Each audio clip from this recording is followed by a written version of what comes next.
right, so everybody should have Kali Linux running right now.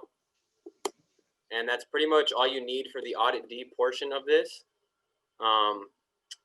So in the chat, you should see a URL in there. You're going to copy and paste that URL into the browser in your Kali machine. So does everybody understand what I mean by that?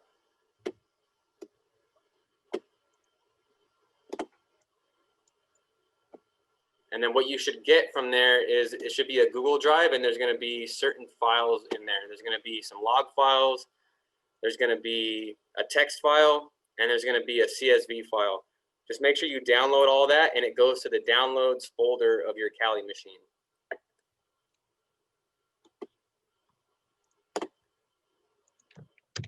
Basically, this is what your downloads should look like at the end.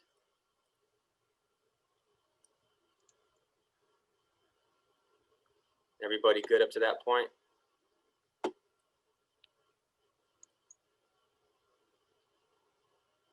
Just give me like an up when you guys have the files downloaded correctly.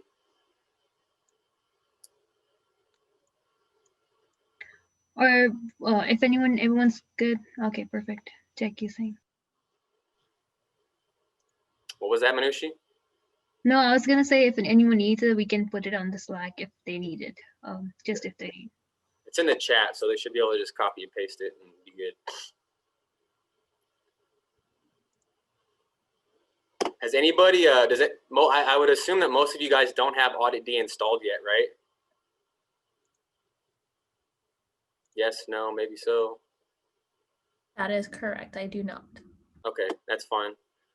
So once you guys have the files downloaded, you're gonna open that text document, and it's pretty much gonna be all the commands, and it's gonna be just kind of the layout of how the Audit D portion is gonna go.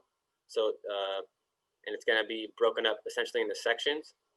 Looks like a lot of commands, and I guess it is, but I made this to kind of make things a little more clear, so you guys didn't have to copy all my commands that I in real time as I type them.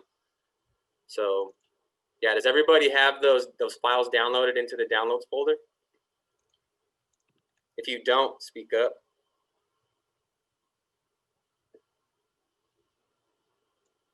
Okay, so I'm going to assume that everybody has it done. So the next thing we're going to do for those that haven't installed Audit D, we're going to use this command right here in the text document. So it's going to be sudo apt-get install Audit D. I already did it, so I'm not going to do it, but what it would look like. Just going to tell me I already have it. So once that's done, just give me an up.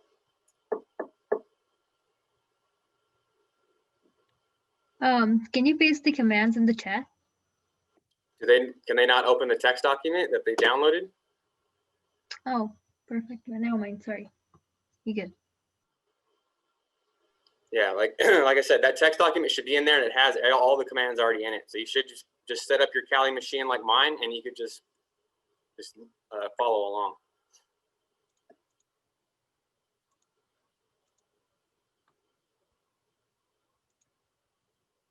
All right, and then after you guys install Audit D, then you're just going to do the systemctl start Audit D, which is the one right underneath it, and that's just going to get the service running, and then we should be good to start.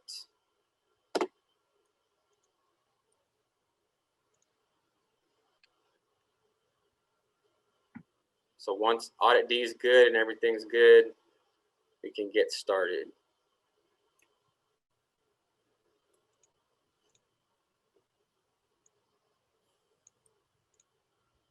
If anybody's having issues, go ahead and speak up in the chat or voice, preferably voice.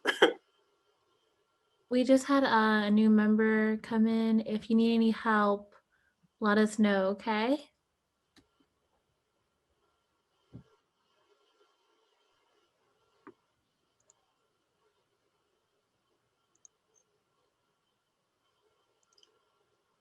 Okay, so does everybody have Audit D running yet?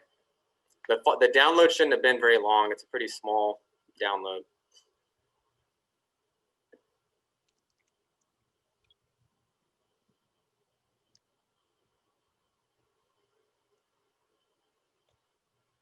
And you guys are quiet.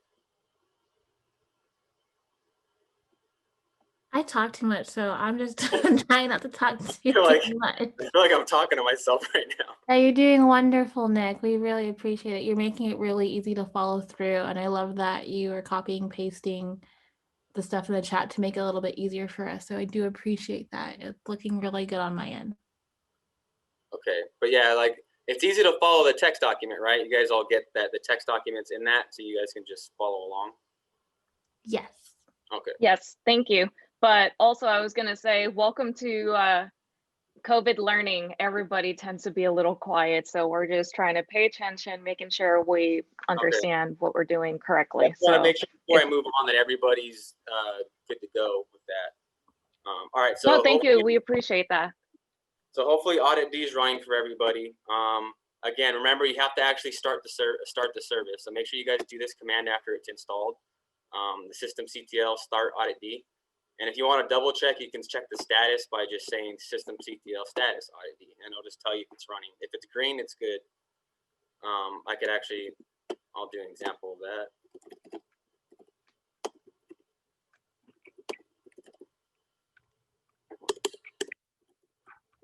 This is what it should look like. You should have that little green teal color saying that it's active and it's running.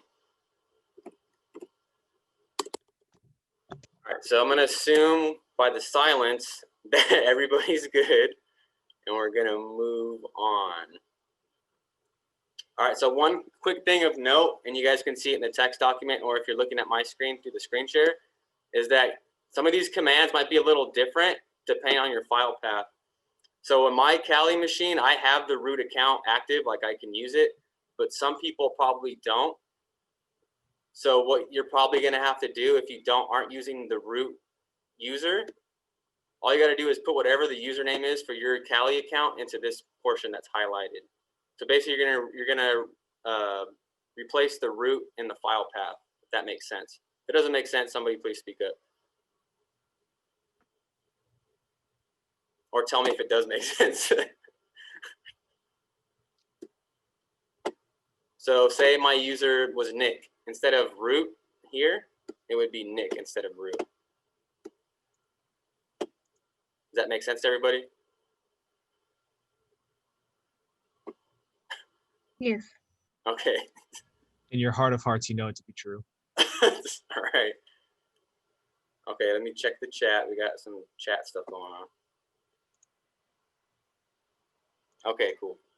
All right, so one thing I want to do real quick is just make sure that the file path's working for you guys.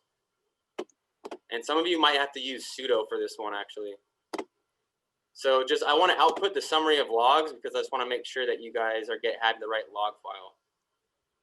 So if you guys can see the command on my screen, again, your command might look a little different in this part if you're not using the root account. But yeah, so what this is doing is it's using the area report utility, and this means input file, and then you're just using the log files in the downloads folder or the downloads directory. So if I hit this, it's going to output a summary. And your output should look like mine. So everybody just try to get to that. Once we get through this part and I know everybody's file path's right, everything else should go pretty smoothly. And then David's going to take over in a little bit. So basically, does everybody have this output and they have the correct file path for their own machines?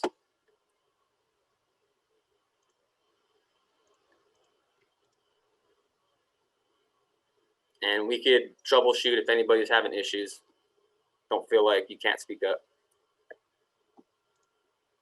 Yeah, and if you need a minute, just a minute. Like I would say, just a second. Just give a minute for everyone to catch up. Let me know when you want me to keep going, Manishi.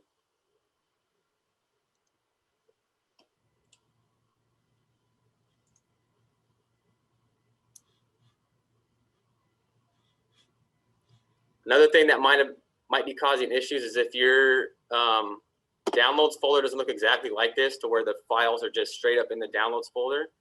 instead of like in a separate folder, it might not, it might be a little bit different. So like I said, you should probably just have the audit log just sitting like this.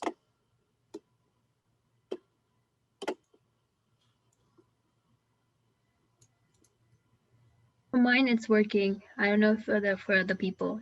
If anyone has not working, you can tell him, let him know that just Yeah. to. Everybody's here to talk. Yeah, if you need a slow pace, just let him know.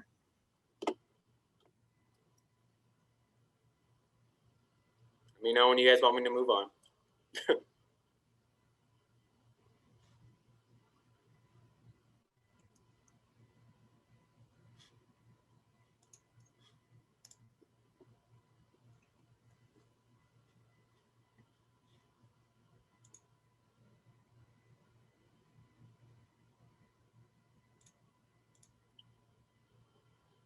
I'm gonna get a drink of water real quick.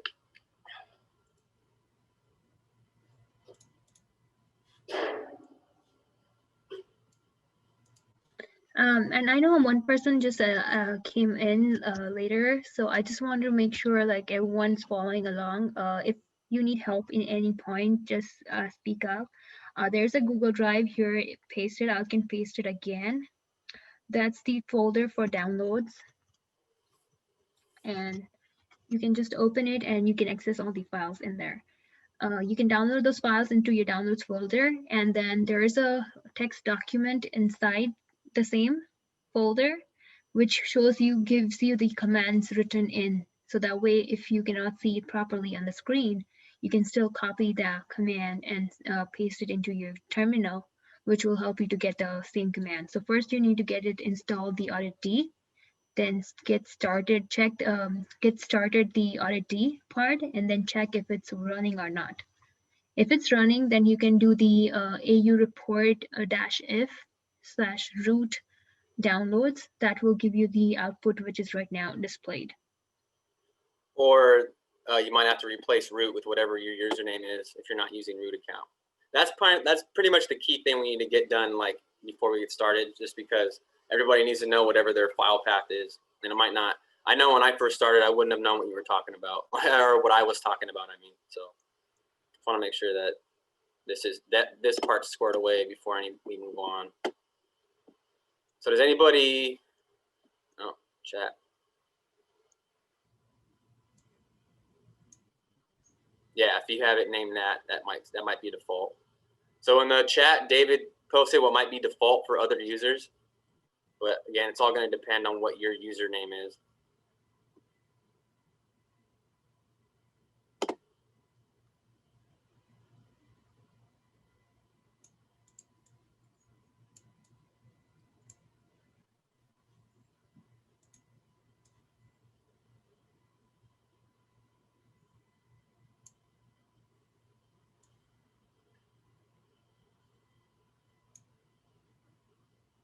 All right, so hopefully everybody's got up to this point, because I'm not hearing anybody or seeing anything in the chat. So I'm going to assume that we're good, right? So am I good to go on, Manushi?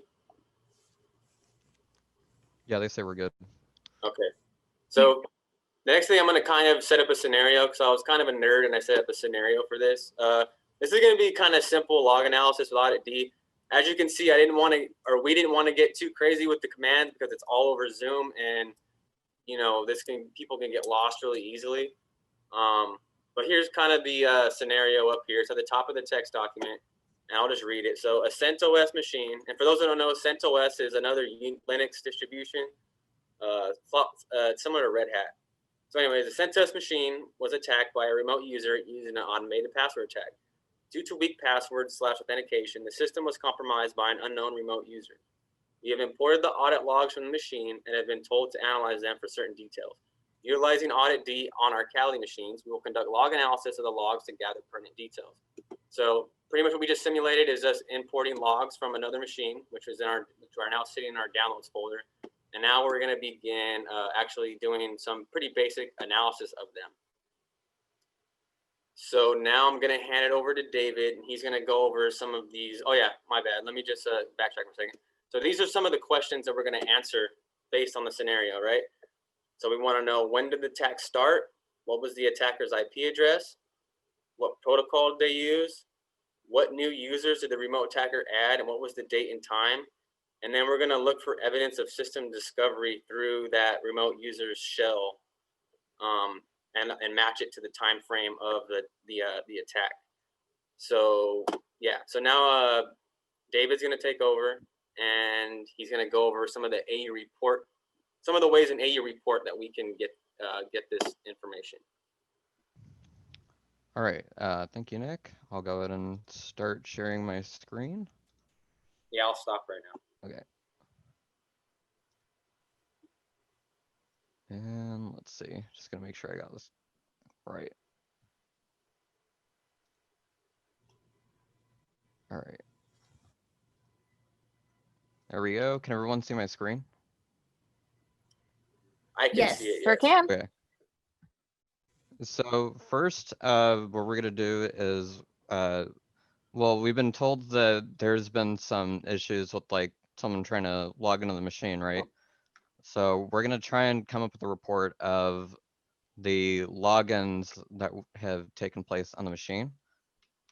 So we'll begin by typing in a report, IF, home, Kali, downloads. This is a default for me since I don't have a root user. And then we're gonna put in this L command, which basically is gonna look for a summary of all audit events related to logins that took place on the machine. Hey, David, go ahead and open that text document, because that command is not what they're using. So Oh, it's not? No. So Oh, open okay. up the text document.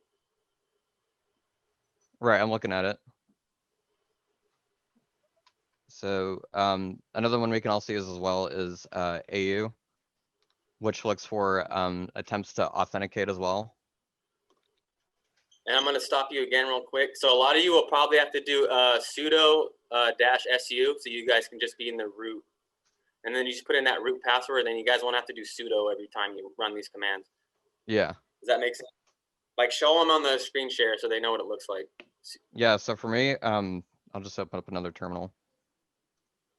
Sudo -s, and then you should only have to do that password one time. There you go. There you go. And then assuming you're using a default Kali machine and you don't know what the password is, the password is Kali. So yeah, you can see now that there's quite a bit of logs related to someone trying to get into the machine, trying to log in and get access to what we have in the machine. Probably a lot, like way too many compared to what we should be expecting, especially given the time frame.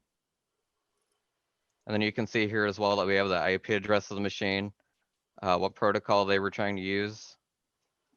And you can also see that most of these were not successful.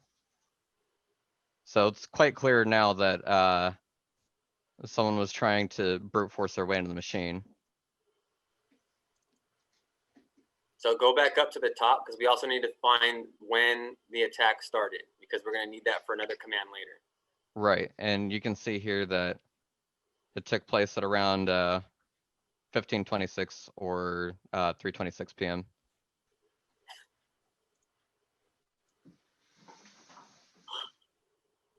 All right, and then we're gonna scroll back down, see if they were able to get access into the machine.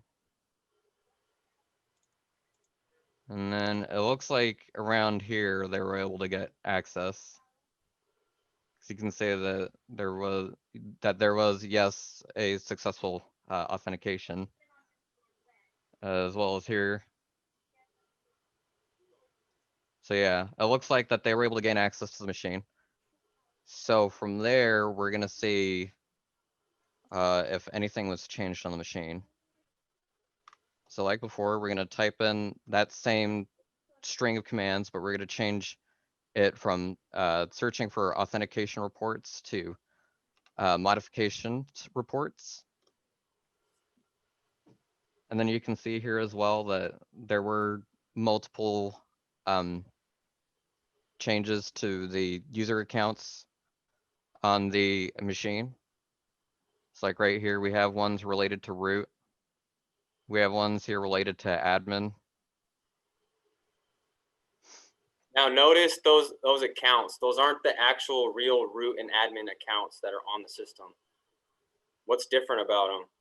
If you guys notice. God, nobody ever wants to talk. So if you notice that the default ones are lowercase root and lowercase admin for this machine. So they created 2 users. Whoever was on that remote system created 2 users, and they capitalized the R and they capitalized the A. So they were trying to be, I guess, innocuous. They were trying not to bring too much attention to the new users they added.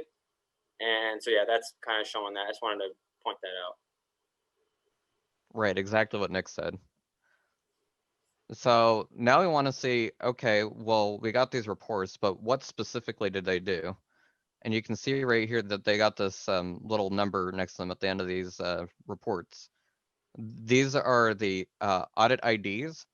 What you can do is you can put them through another utility called AU search, which is used for like getting an in-depth analysis of what specifically took place in that event. So I'm going to show you what that will look like right now. So we just type in AU search, input file, and then the location of where we downloaded the files. And then I'm going to do it twice. I'm going to do it one where nothing about what's output to the console has changed, and then I'm going to do it a second time where we have the audit daemon try and interpret some of the hexadecimal values that might come out. So, and then we use -A to look by authentication ID, and I'm going to use this first one right here where it shows root. And then you can see here that this new root user was added to the group of users on the system, but we can't really tell what all this means. We got user ID 0, AU ID 0, unconfined, unconfined. None of this really makes sense. The only thing we can really gather from this is that the account root was added to the system and that action was successful, but that's about all we can glean from it. So we're going to try and get a little bit more information from it. That's where the interpret command comes in.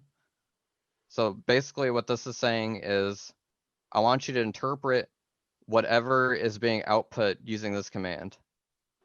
So it's going to take what you see right here, this hexadecimal value here, and then whatever this value is supposed to represent in this one. We're going to run that through.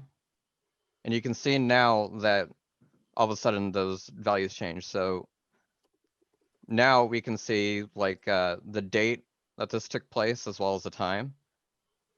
And we can see here that the user ID that was involved in making this, or that was involved that this event took place was root, as well as the authentication user ID, which was also root. So from this, we can gather that whoever was making these accounts was doing it under root, which probably is not a good sign of what happened to the system. There's probably a lot more that might be happening. But so far, that's all we can really gather right now. And we can take a look at this one as well. Go back to the first command and then just type in that audit ID. And then you can see as well that what this specific event tells us is that this user was added to the system. It has nothing to do with the groups. It's just saying that this event recorded whoever was on the system adding another user, in this case, root to the system. And then I think, let me just double check and make sure that we got all those points.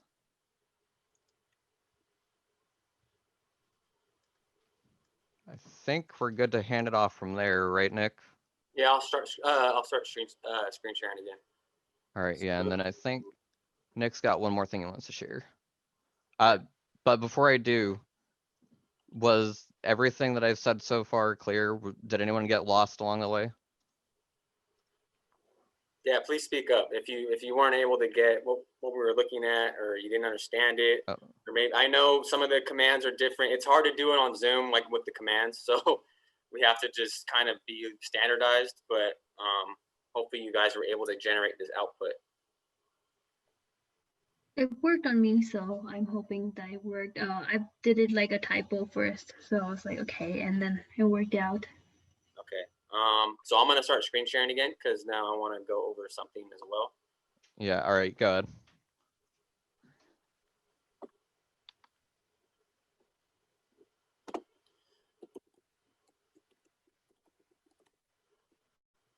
All right, so now we're back on my machine. Can everybody see it? Yes, no, maybe so. Yes, Yes. I can see it. All right, cool. Where are we at?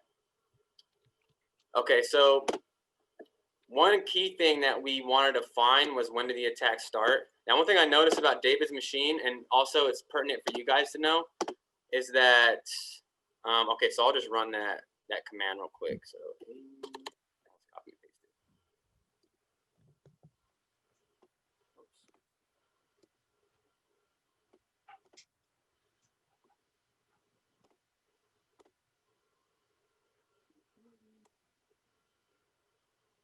Okay, so I just ran the same report that David did earlier, but since his date and time on his machine was a little off, you'll notice his date and time isn't the same as it actually is in the logs. So why that's pertinent is that if you're doing some sort of forensics investigation and you're building a timeline, you need to make sure that your times are all squared away and everything matches with the logs. So if you're doing analysis of your of these logs, you need to make sure the date and time on your actual Kali machine or whatever you're using is going to be it matches the times in the audit logs. Does that make sense? Okay, I hope it does. So we're gonna take this date and time because we wanted to know when this attack started, which is one of the questions up here, and we're gonna use that in a later command. So let's take this date and time, just copy it and paste it here because we're gonna use it in a bit. So if you guys don't have the date and time and don't want to go back, I'll copy and paste this into the chat so that everybody has it. And hopefully you guys' machines are configured the same way.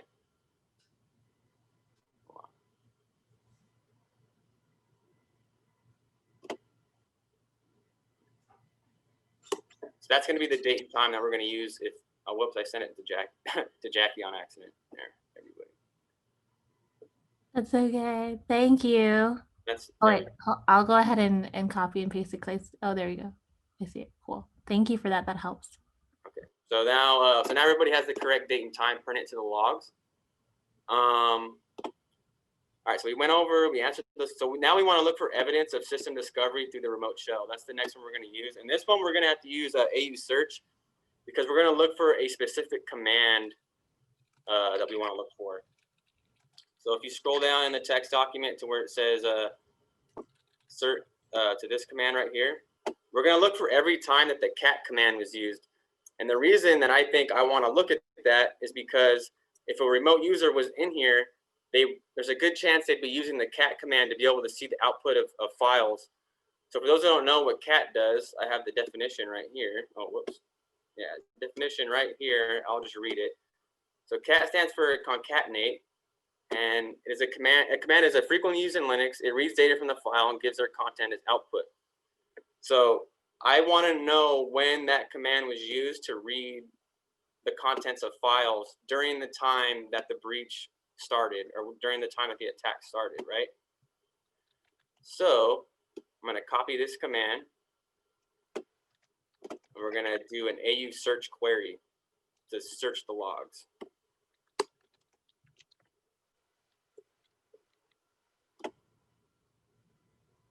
And then we're going to input that date and time that I put in the chat, which which is this one right here. This is the same one that I put in the chat. We're going to copy that and put it in the command, and I'll show you where.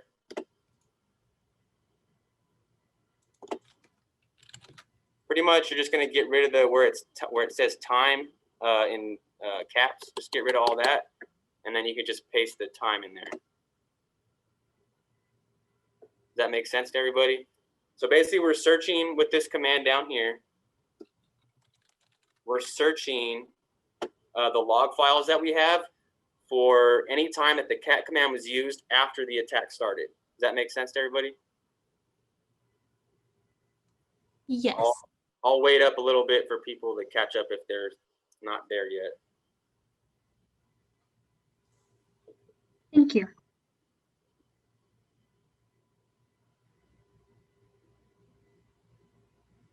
So yeah, I'll give you guys a couple minutes. You guys have any other questions so far? Yeah, AU report to me is a lot more, I guess, it gives you cleaner output. AU search gives you kind of ugly output, but for certain things like this, for like certain commands you want to find and stuff like that, AU search is going to be a little more helpful. And what really helps is that -I, which you might be able to see on here. That -I, that interpret mode definitely helps a lot. It cleans up a lot of the hexadecimal, like David said. So am I good to run this command? I would say so. Okay, I'm gonna run it now. Yes. So yeah, just to reiterate, so we're starting this command from when the attack started, which is all this right here, and we're gonna run it to essentially now. You could set an end time if you want to, but I'm not gonna do that. So I'm gonna run it, and then we're gonna get all this output. Now let's scroll up to the top of the list. So we didn't really get that many entries. We got some, but not like a crazy amount. There was originally 37,000 log entries in these logs, so we're definitely narrowing it down. So yeah, just kind of scroll up back to the top to these first entries. I have a quick question. Yeah, go ahead. Would there be any difference if you had a ran an end time? Yeah, if you ran an end time, you can basically end it at a certain time as well. So right now my end is just now. Okay. I wanted to specify an end time, so maybe I just wanted to search to like 1300. I would, so you know, let's just show an example of what the command might look like. Awesome. Thank you. And then you would just copy and paste that here, and you could change the time if you wanted to. So say you wanted to do it till 1300, which is 1 p.m. You could just change that parameter to like 1300. And then you would just be seeing log files from in between those two times. Does that make sense to everybody? Yes. Thank Okay. you. I like when people answer. Makes me feel like I'm not alone up here dying. All right. Here. Thank you. All right. So hopefully you guys got this output out here. Like I said, a lot of the AU search output is going to be pretty ugly, even with the interpret mode on, which is this -I. But since we're looking at command stuff, I want you guys to focus on this top line. So go through these first few logs, or the first probably like 10 or so, and look at the proc title equals up here, like this whole line, and tell me if there's anything that's kind of, I don't know, that maybe we should take note of. So I'll let you guys look at that for a little bit and see if you guys come up with your own conclusions.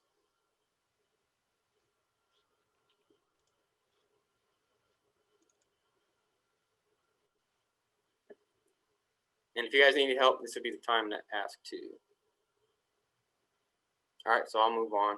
So basically what these first logs are all saying is that this command was used. So proctile is pretty much just showing the command that triggered the audit event.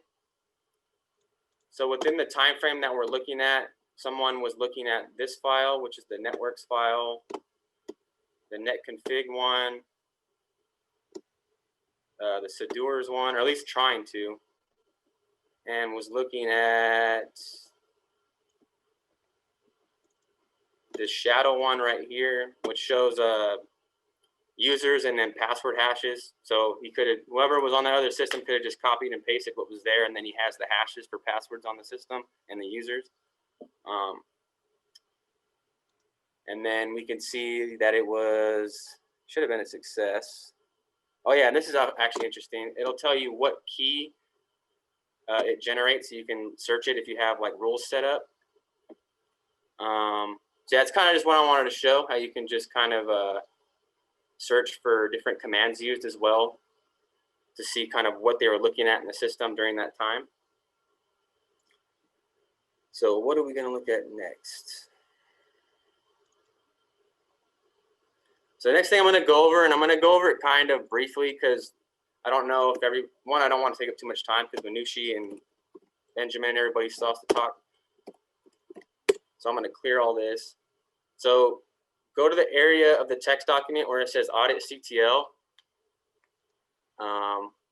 And we're just going to kind of go over audit CTL, and we'll set up an audit rule, like a real easy one. So yeah, we'll put in the first command, which is just audit CTL. Oh, whoops. And this is going to give you a list of all the codes that you can use to set up rules. So for the case of ours, we're going to use this one right here, which is just setting up a watch. So we're going to set up essentially a watch for a certain file path in audit CTL. And then we're also going to set up permissions, like the flag. So when it's going to be logged. So it's going to be logged when we write to that file path, or when an attribute is changed to it. And then we'll set up a keyword. It'll make more sense in a minute. So right now, we'll check out the list. So again, the next command is this one right here. And this is going to list whatever command, whatever rules you already have in your audit system. So right now there should be nothing because you guys just downloaded it. So yeah, there should be nothing really configured in there except for maybe some defaults, but that's not going to show up. So right here, the next command, we're just going to copy and paste this.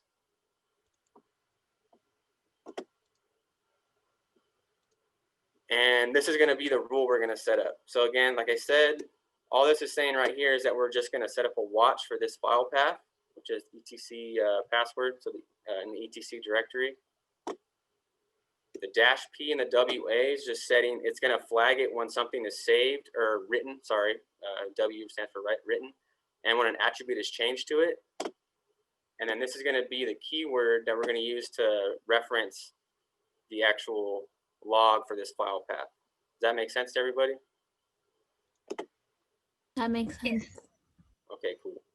So go ahead and just run it, and if you don't get any errors or anything, everything should be good. So then when you do your list again, you have a rule now. So that's cool. You guys set up your first rule. Hopefully it worked for everybody. If you wanted to, oh yeah, then I'll bring your attention right here too. So by default, rules are not persistent across reboot. So if your system goes down or you shut it down, none of your rules are going to be active again. So the way to get around that is you're going to have to put in the rules into a certain file, which I'll show you right now. So go down to, okay, so basically we're going to change directory. Oh, whoops.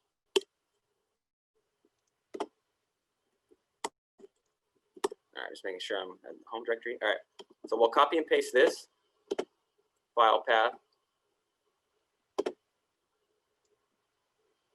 And this is going to take us to the etc. I'll actually talk through what it is. So the etc directory, and then within that, audit, which is the auditing system. Then rules.d.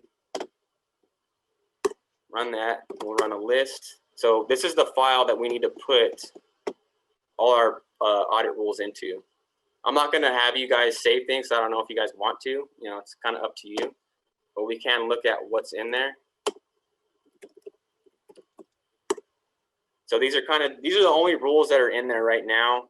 And this is the one right here so this is the one that sets the parameter where if it's always going to delete all the rules when it reboots. So if you want to keep something persistent, just get rid of this rule right here, and you should be able to have persistent rules set up in here. If you wanted to, you could use a text editor like Vim or something. So I'll do an example of that. and then press I. And then you'd be able to enter audit rules in here and then save them. Does that make sense to everybody? Yes, no? Do I need to clarify better? Might don't. Yes, it does. Sorry. Yeah. Okay, yeah, so like, say we wanted to make that rule persistent, all you would do then is just, oh wait, not this one, this. You would just put this rule in here.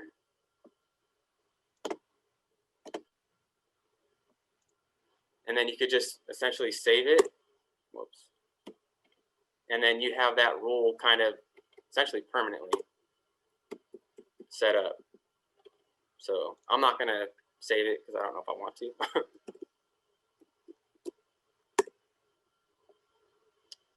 So yeah, that's kind of the audit D portion. Manushi's gonna go over the Splunk part. I also included in here, in case you guys wanted to, the GitHub, like the GitHub for the MITRE attack framework rule set. That's going to be up to you if you guys want to put that on there or not.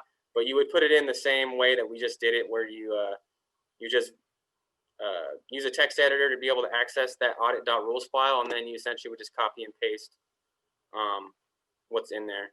There might be an easier way to do it too, but that's how I got it to work. Is there any questions? I'm sure there is, but people are quiet and don't want to ask.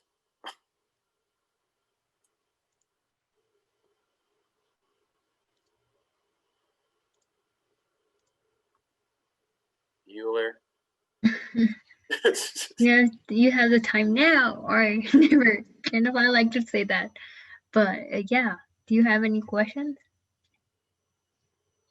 Like I said, we really just scratched the surface with it. I wanted to keep it, since it's over Zoom, like I didn't want to make things too complicated, or we didn't want to make things too complicated. And I also didn't want to take up too much time because Manushi and the Splunk, I guess, crew got to talk and go through their Jason. stuff.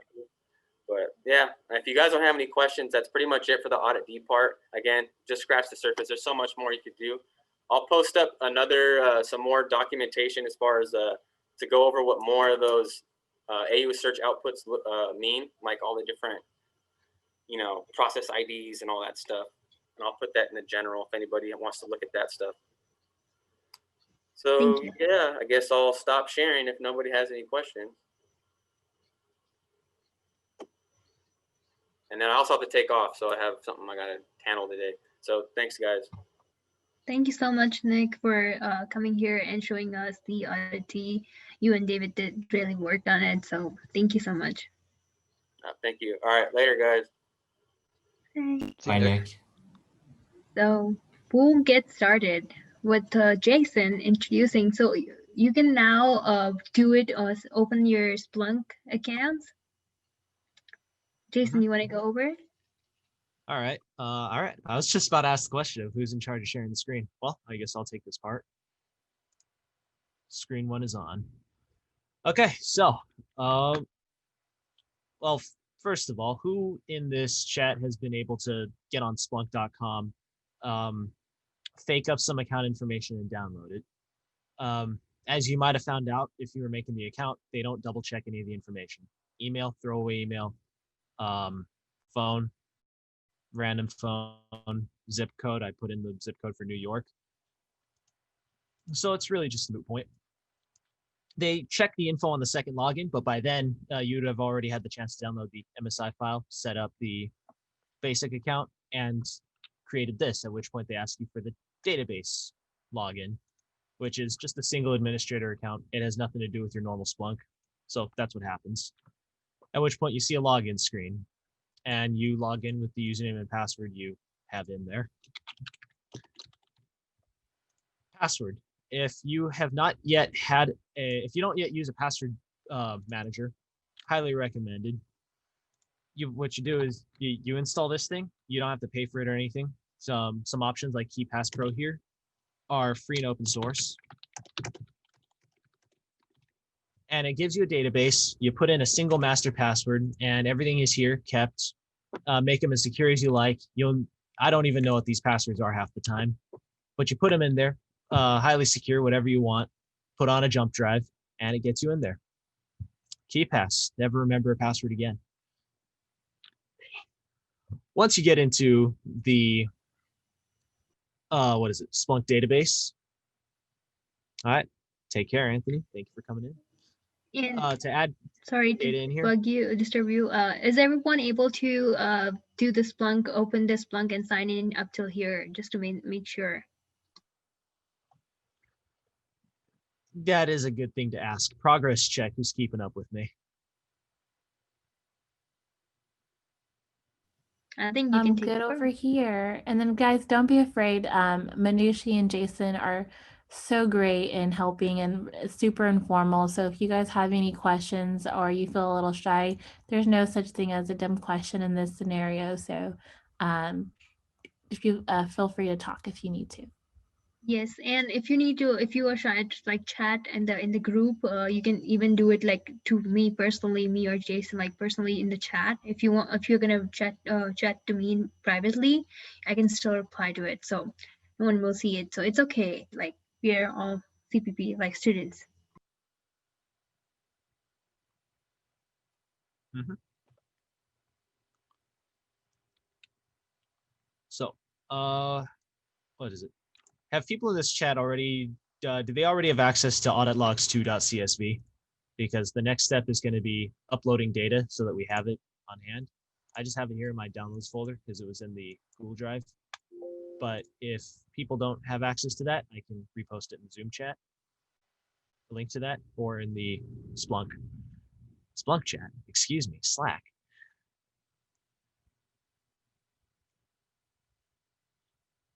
I believe that the Google Drive was shared in the general chat already, so this should not be an issue. What would happen is you would open up, well, I'll cancel it right before we get in here because I already have this file. You pick a source. In the set source type, there's a handful of different data options for different formats of log file. Because these are Excel compatible CSVs, they get their own category. And here it is laid out the way it would be in Excel. First row, first column, what have you. Everything's right. Input settings. The host, in technical terms, is the entity that created the event. Normally, in a normal logs, that would either be shown as a subfolder name, as part of one of the data values, which you can pick up with regex, or a constant value, which for the sake of argument, we pretend is the computer we're working from. If you wanted to create an independent index for running your own searches on at a faster rate than you would searching the whole database, you'd create a new index here. Otherwise, you review the information and click submit as you click submit to add that. Otherwise, there being no further issue, you end up with a searchable database that looks something like, not this. This is the data summary. I'll show you how to get in here in a moment. Right here. And for most people that just loaded in the database, you'd see a buttload of results, 30,000 events in total. But if you're just clicking in here from the main menu, it shows you the events from the last 24 hours, which is nothing. You fix that by clicking over here, going all time, and you see 31,410 events. This shows you every single time whatever logging software you had going on has its rules kick off, either because something has gone over a certain limit or it's done something it's not supposed to do, logs an event. And each event, 31,000 in total, ends up in this table. Get back to the search bar. You click in the upper left-hand corner, search, how to search. You get a data summary. In the data summary, you see a list of all the different hosts that gave you information. Here, it's just our computer. The sources, it's just our CSV, and the source types, where everything is logged in CSV. So for the sake of this presentation, everything is coming from the same place, but in a real setting, you'd have a lot of different hosts, a lot of different source material, a lot of different data types. So you end up over here. To run Splunk searches, On the right, in the all-time corner, you can pick out different dates to find events that are in,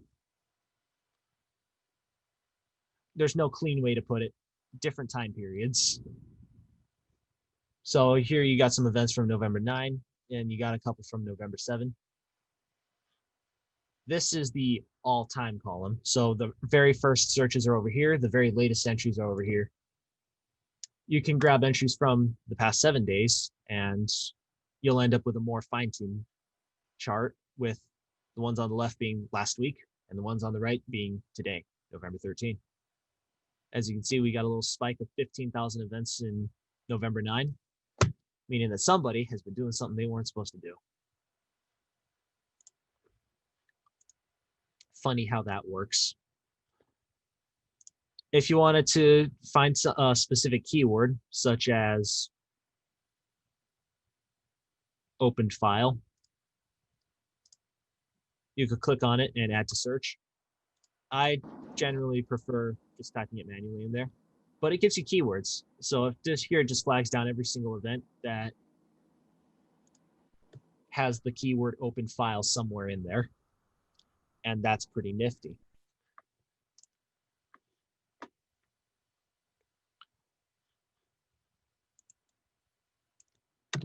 But to create visualizations, you can look on the left, and in interesting fields, it gives you basically every field of note. So that's every column, if you remember the old table view. Here you got action, and this shows every type of action, that every single entry of type action that the logging software picked up. And if you look at top values, it gives you a very fun looking graph where the top says this action connected to something 10,600 times. It deleted something 7,141 times, executed something 5.4K times, and the list does go on. In this way, you can see what kind of actions were taken and when. If you click on one of the bar graphs, it shows you every action type called connected to, and a gigantic thing, page numbers, time settings, heck, even the table view if you cared enough about it. Would you like to take a quick tour? Of course not. I know what I'm doing. And that's a table containing everything that Splunk deems is relevant. The time that the entry was recorded by the host, what's the source that it comes from, source type, and the raw data as the CSV has it written out. On an off note, if you plug that into Excel, you get a nice summary. Even sorry to disturb you. I wanted to quickly just note about how to get the CSV file. So after you, David will be further explaining how did we get the CSV file. And this is a CSV file exactly like it's a log file, which we received. We saw it on the audit D. And it's similar to that. So it's exactly like how we found it. So basically the CSV file was obtained by the exporting the log from the CentOS machine using a command through audit D. And that is just exactly like, so you can just put that command and you will be receiving that CSV. In an outside scenario, you can receive the CSV file as being a forensic examiner or someone like that person who might get this log files and CSV file to examine or check what's our progress going on. So that is kind of a way which we do it.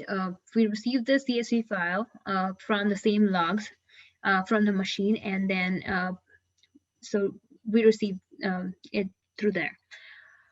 So we just uploaded it right now, so it's easier for everyone to do it, like use the same file. So right now, if you see it, it's all, everything is the same content like on the bar graph. So yeah, sorry, Jason, if I stopped you on there. This is not an interruption. It's fine. It's always good to know where your data comes from. Always good to know where the food comes from. before you eat it. Yeah, once you do plug in that material, you get results, and results are nice.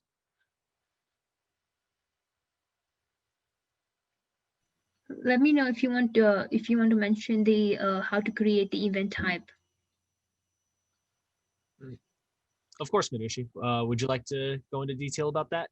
Sure, just a quick detail, a little bit overview on that, because I found it really helpful to go on that.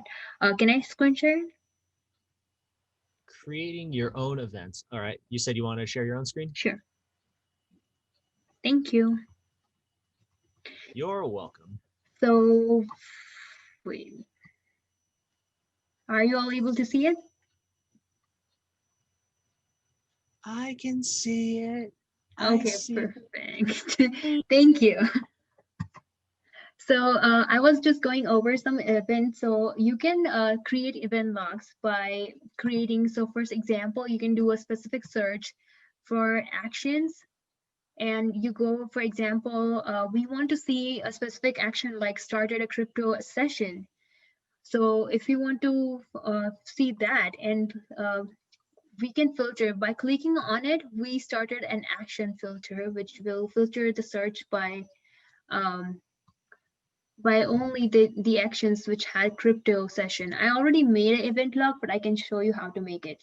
So I made this, like you see all these are blue just because I made them blue. So when you do this, and you can add another pipe and like add another filter to it if you want to. But in this one, I'm just doing the crypto ones, which is important for us to have an paying attention to. So when you do that, you can do event type and then type it like, for example, risky. So because these are risky sessions, so I just named it as risky, and you can prioritize how like important is it by 1 to 9 grade or 10 grade, yeah. And then you can give color. So I give blue color to this part, and I will hit save, which will show me all the blue colors are up here. I selected this file folder, which says like, so this will be up here in if you're following along with me, if you're saving this file up through here and writing it as risky, and then you saved it, you will see this event type up here. And when you click on the event type, you can see that there is a risky, how many risky cases are there, and it will give you a detailed description of it. And even if you go, just you can see the, I think you can like name tag it. Wait, let me just confirm that. There's another way you can even tag these sessions. So like, for example, you from the IP addresses, you can tag those IP addresses. I'll show you event actions. But yeah, you can like see different things here, and you can create different events, which will show you here when you clear the search out.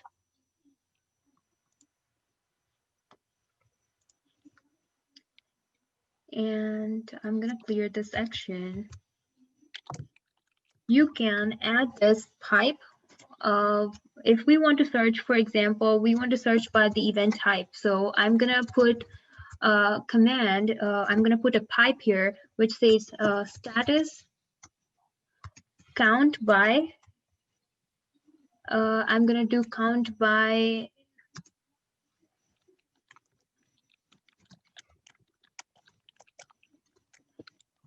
event type.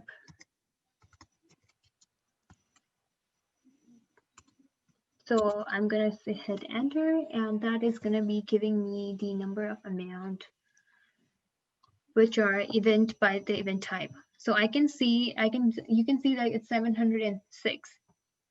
And then if you go to visualization, it will give you a specific visualization how you want from the from specific way. You can even see the statistics, which says that if you want to filter it by like just on this week, if you're in a big like big company, there might be so many logs, like thousands of ton of logs, which in one single day, and you cannot handle. but here we have less because we just did an attack on it and then we did. So we have less. So like, for example, we just said like, okay, I just want this week logs, and then it will refresh it and it will give you 308. So if you thought us on, let me show you a quick cool thing. If you, it's the same file which we did Kelly perform.kelly on. So if you see that there is, wait, let me show bigger a little bit. So if you see there are like crypto events, 308 in here, audit D, and you see all the responses up here, right? The same thing, you see number of crypto events are 308. Okay, and now I see it here is 308. It's the same. We received this CSV file from the audit D logs. We just performed there, and we are able to see that here as well. And then we can even do visualization and certain things for different purposes. I thought like this is something like it's important for us to know about. So it's like you can even create a tags. You can create dashboards and reports and alerts from it. Like you can create your own alert. There is a way to, I haven't confirmed that how to create the tags, but tags are helpful too. And then these ones are like time lapse. It will be more events if there are more things happening at the same time, then it will show you. So it's on 8th November, it happened, it was like 15,279 events. And this day there were this many events. So it's like showing what happened, which date happened. Jason, now you can take it further. Interesting. Thank you. All right. 1 minute, please. Back at this. Back on the screen share. All right. Well, Manushi's already covered a handful of the visualizations. One particular favorite of mine is pivots. And that means you can take every field on this in the Splunk database that we just picked up. You do something like that, and under visualizations, now we've got options.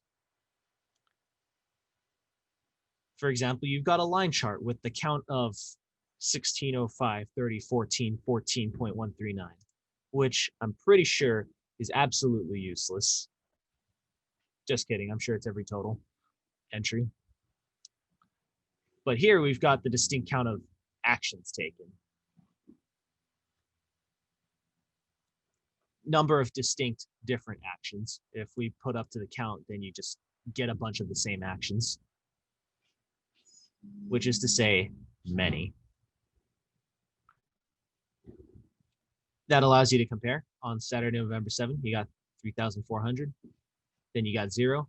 Then you got 27,000, which is something like 9 times higher than this. And then it just drops to 0 again until the present day.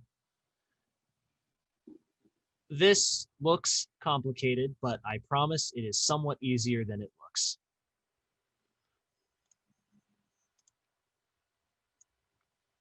So here we've got a range over the last 7 days where it jumps from 0 to 0 to 27K. The x-axis representing time, which automatically defaults to what day it is. And over here on action, you can define your own minimum and maximum values, count and distinct count, and you even have what kind of events. How many different kinds of events, you got all that going on. Needless to say, the areas where there's a spike in activity, there also happens to be more distinct kinds of events. As Manushi said, feel free to ask a question if you got it.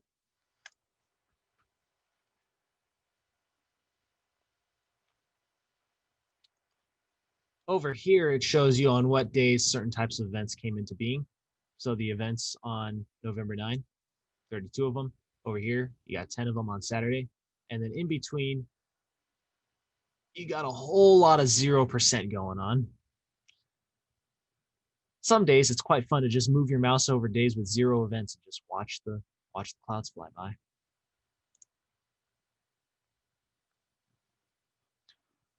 The same data can be represented a variety of different styles. So here we've got a horizontal bar in contrast to the pie chart and the line graph. And I've got, however, the scatter chart is not so happy about it because it represents data slightly differently than how we've had it up so far.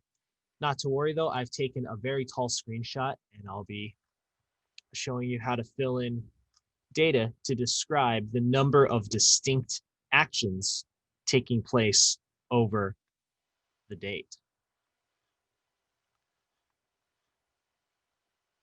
So by the mark, we'll be marking off the date up to a limit of 10.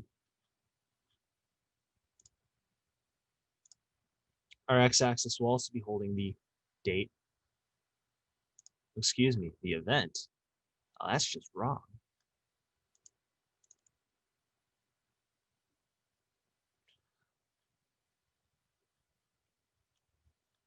Label showing is optional. Value, distinct count, scale, linear. And this goes from in an interval of 1 by default, 0 to 10.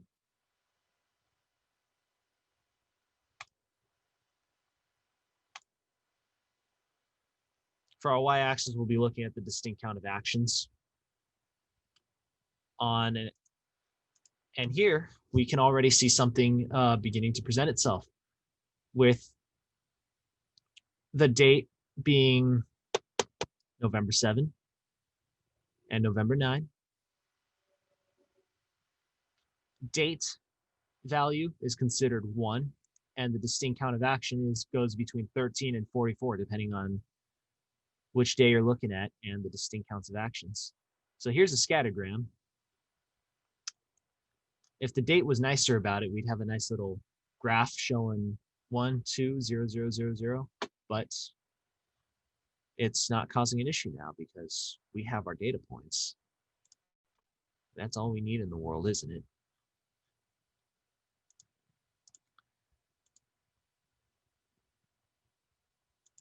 That covers a fairly decent amount of what I was hoping to get through with the visualization part of the presentation. Manushi, if there's anything else you would like to add?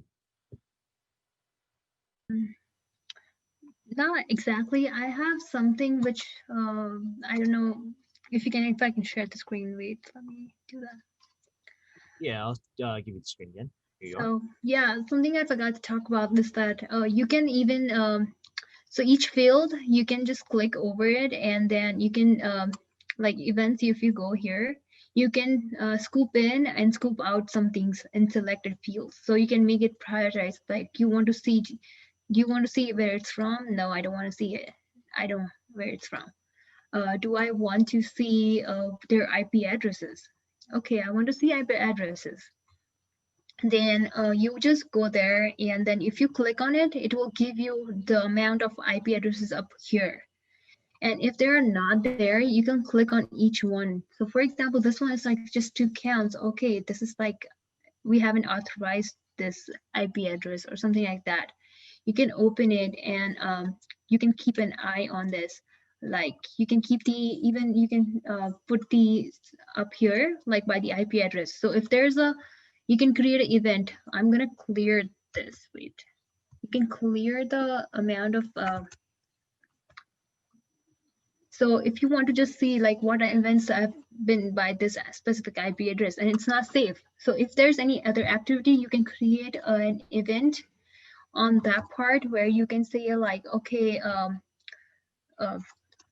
risk, like high risk or something, and then we can keep it as a high priority.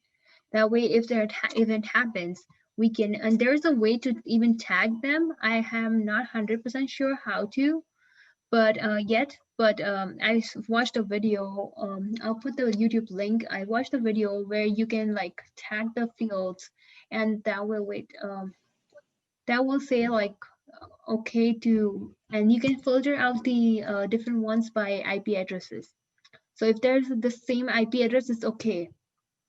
And there's this something which is like, okay, this is not okay, right? You can, the less risky, the risky ones are not okay. So you can put like okay and next to it and not okay next to it. Like you can put tags. That way, if anything happens like further generates, then we can still keep up with the new amount of like data or what's happening. And I think like he said, like you can put like there are a ton of different functions of which you can filter your data out through.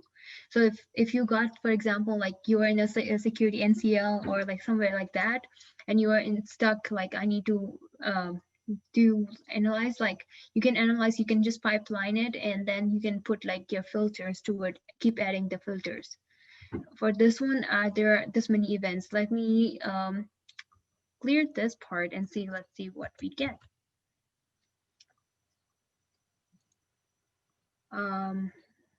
We got a lot more of it. I love this way because like it gives you a count of it, how many are the most percentage on site, and like it gives you all the detailed things up here. So we can go back to the searches, which is going to be the main page, and it's going to give us how many there are events, and you can like select the actions, like actions are important. So like something like identity a changed identity you want to be flagged for. So if you're in a company or something you're working at, these are so many happening, but if there's someone changing their identity, you want to get notified at, like you want to keep it as an event, which will know you will see as a color there, and it will notify you as soon as possible.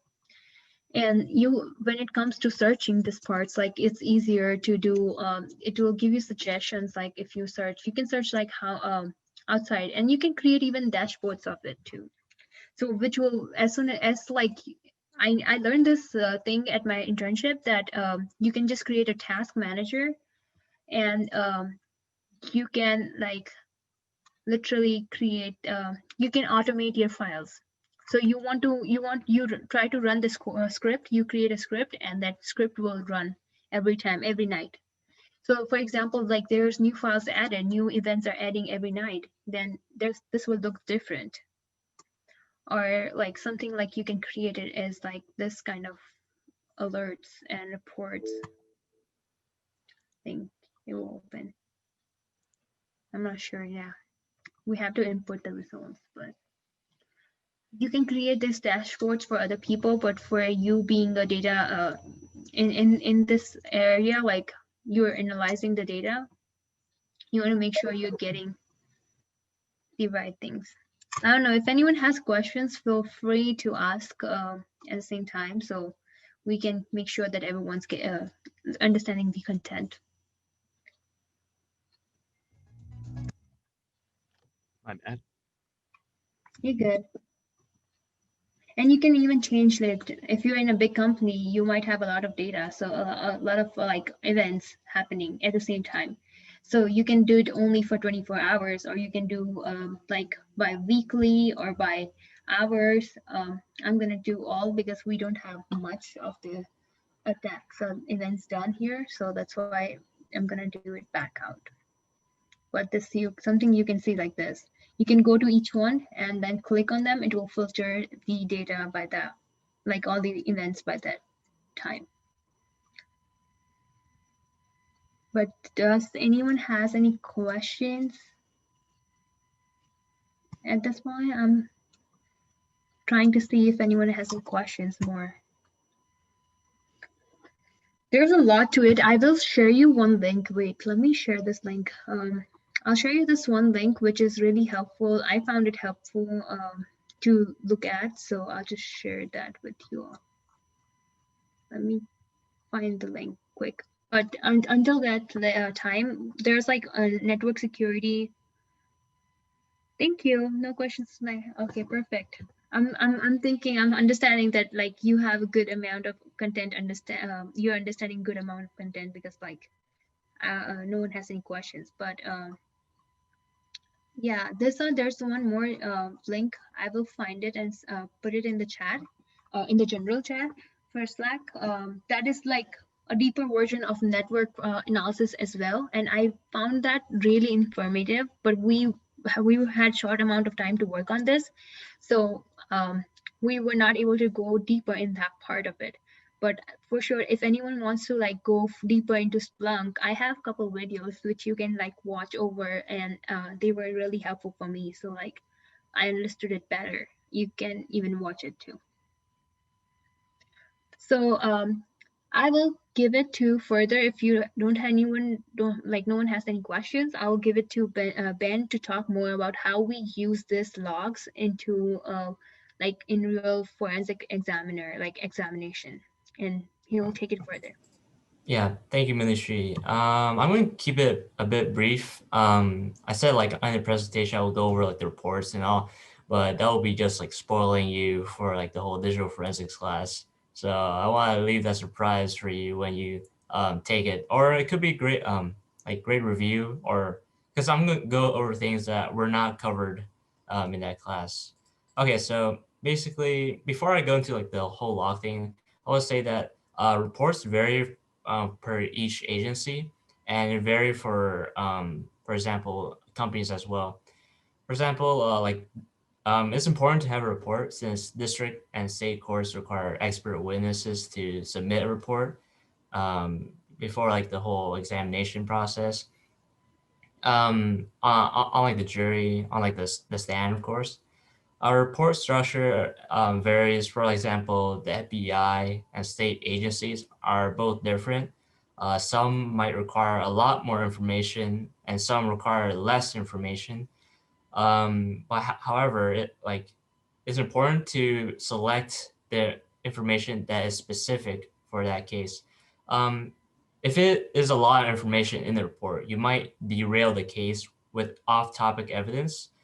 If there's too little evidence, then you might use your recollection more and you might have some gaps in your testimony. For this, we're talking about big companies and all. I doubt that big companies will have the time and like to put in the effort to proceed with digital forensics and wait like a couple years to develop a legal case. However, I believe, for example, with the Citibank hack a while back, where an individual within the company just started like doing some fraud and like getting customer information and stuff like that, then that's a point where like Citibank should proceed with digital forensics, and they should stop everything and check their systems and all that. So basically, universally, just focus on the main points on the result that relates to the case. Okay, so now on the logs. So Splunk logs can be used and is very helpful because with all the graphs and all, it can convey to a jury, like juries love graphs. And it's easier to see, easier to understand. And we can take notes of specific attacks and trigger events and use it as evidence and highlight the parts of where the suspect has gained access within the system. It's important to also note the IP addresses that are related to the attack. This shows the origin and also the intent during this time. But you gotta be selective. Don't write all like the no's, like the parts that were not breached or were not successfully breached. Just focus on the part that were successfully attacked and broken through. If the attacker was physically at the computer and has like a user account on that, we can look into the system account manager registry to find like the system identifier, the SID. Basically, the SID is a unique identifier for each individual user, and every action is noted and traced with the SID. So yeah, that's like a brief, my 2 cents for my part. I originally I wanted to go more deeper, but then I thought it would be spoiling the whole class for you. So, and also I don't want to keep you in like a bit longer if you have extended weekends. And so, yeah, I'll release you and hope you have a great weekend. If you have any questions, just ping me or just say it right now in chat, or yeah, just voice out your questions.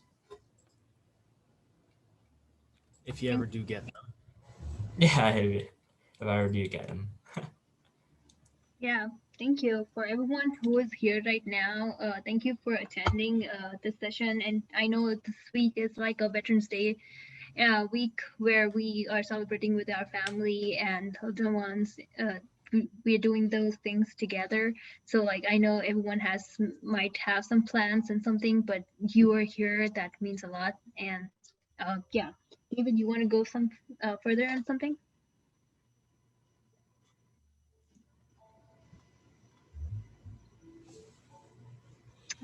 I'm sure. I saw like a voice note. That's why I said it.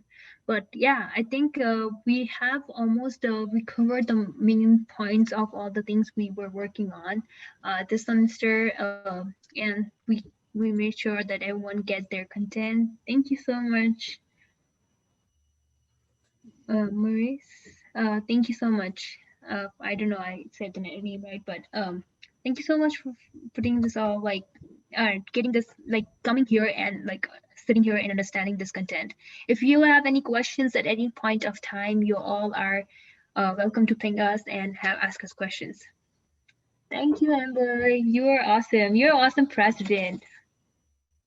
Yeah, it was great working with Manushi, Jason, David, Nick, Luis, and Nancy over like these past few months.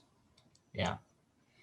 Definitely. It's like every week we meet and we are like, okay, let's go, let's get started. What's coming up? Yeah. And it was really fun with the work. And I know like you all have been like the backbone of it, or like, you know, on every point they give their time, effort and work like we were like they put in. So I'm really appreciative about that.